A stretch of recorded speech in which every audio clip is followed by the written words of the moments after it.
Welcome to The Explainer. Today, we're going to break down the intense, unfiltered philosophy of David Goggins, a guy who believes the ultimate battle isn't with the world, but with that voice inside your own head.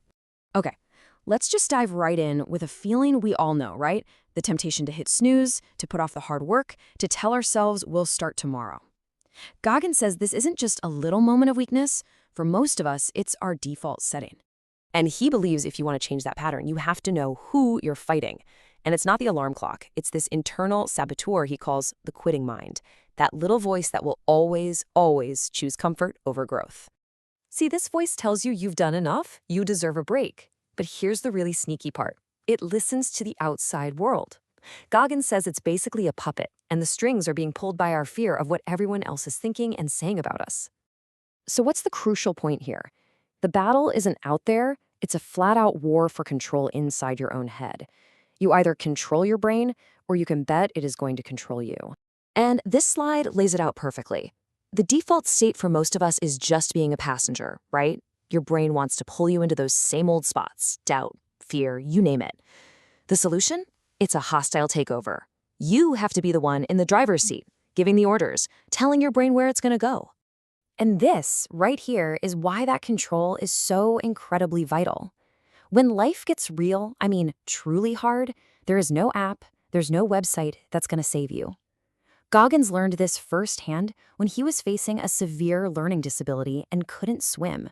He couldn't just Google the answer. He had to literally force his brain to adapt. So how'd he do it? His method was, it was brutally simple. Just relentless repetition. He gave his mind zero other options. None. He would just keep going back, again and again, forcing his brain to realize, oh man, this guy is never going to stop. Eventually, it had no choice but to adapt and figure it out. So you go through this brutal process. How does that build the one thing everybody wants, but so few of us actually know how to earn? I'm talking about unshakable confidence. Goggins says it's not something you're given, it's something you have to forge and fire. Now, this is where it gets really interesting. Goggins makes this huge distinction between the kind of hollow, believe in yourself mantra and what he calls built belief. See, one is just a nice thought, and it shatters the second you fail. The other is a hard-won reality. It's based on cold, hard evidence of what you've already overcome. It's a foundation that can't just be wished away. He built his belief on what he calls an undeniable stack of proof. These aren't just things on a resume. They're receipts. They're tangible evidence he can pull out whenever that quitting mind starts to pipe up. It's like having a mental archive of victories that you can literally use as a weapon against your own doubt, because your brain can't argue with proof. Okay, but where does a process like this even begin? Before you can build anything, you need a starting point. And that starting point requires a brutal, honest look in the mirror.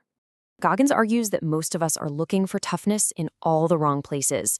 We all want to feel tough while staying comfortable, but he says that's an equation that just doesn't work. And this slide just nails his core idea.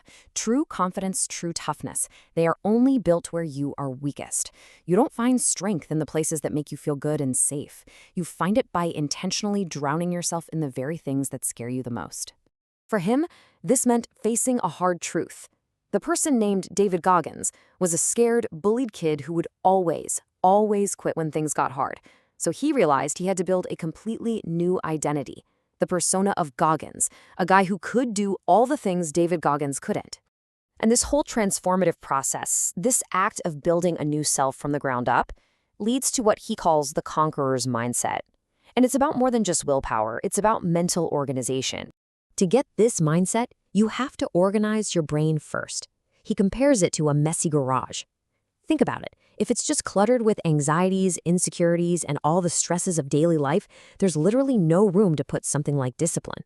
You've got to clear the shelves first. So the bottom line is this. Motivation is cheap. It's fleeting. It comes and goes.